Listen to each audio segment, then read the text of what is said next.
Next ഒരു collection വന്നിട്ട് ടിഷ്യൂവിൽ വന്നിരിക്കുന്ന ഒരു 3 പീസ് തന്നെയാണ് അഗെയിൻ നമ്മൾ കൊണ്ടുവന്നിരിക്കുന്നത്.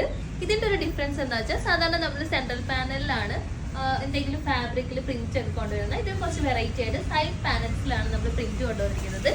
എല്ലാവർക്കും ഇഷ്ടമുള്ള അജ്രക് പ്രിന്റ്സ് ആണ് കൊണ്ടുവന്നിരിക്കുന്നത്. കോട്ടൺ ഫാബ്രിക് ആണ് നമ്മൾ ഈ 2 പാനലിലേക്ക് യൂസ് ചെയ്തിരിക്കുന്നത്.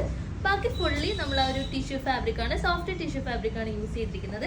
ഇതിൽ 2 കളർ ചേഞ്ചസ് ആണ് വന്നിരിക്കുന്നത്. കളർ ചേഞ്ച് എന്ന് പറയാൻ പറ്റില്ല, ജസ്റ്റ് ഒരു വർക്ക് ചേഞ്ച് മാത്രമാണ് വന്നിരിക്കുന്നത്. ഞാൻ വെയർ ചെയ്തിരിക്കുന്ന വന്നിട്ടൊരു ഇതിൻ്റെ മിറർ വർക്കിലേക്ക് നമ്മളൊരു റെഡ് കളർ ത്രെഡാണ് കൊടുത്തിരിക്കുന്നത്.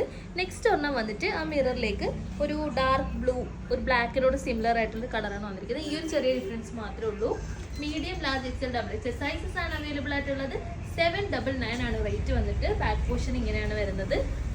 നെക്കിലേക്ക് നല്ലൊരു ഹെവി ഹാൻഡ് വർക്ക് കൂടെ നമ്മൾ ആഡ് ചെയ്തിട്ടുണ്ട്. നല്ലൊരു വീനെക്കാണ്, കുഞ്ഞ് ബീഡ്സ് ആണ് ഇതിലേക്ക് ആഡ് ചെയ്തിരിക്കുന്നത്. ക്യൂട്ട് ആയിട്ടുള്ളൊരു വർക്കാണ് വന്നിരിക്കുന്നത്. ഇങ്ങനെയാണ് ഇതിൻ്റെ ഫുൾ വ്യൂ വരുന്നത്. സ്ക്രീനിൽ മെൻഷൻ ചെയ്തിരിക്കുന്നത് സെർച്ച് കോഡ് യൂസ് ചെയ്ത് പെട്ടെന്ന് തന്നെ വിശ്വസിക്കും.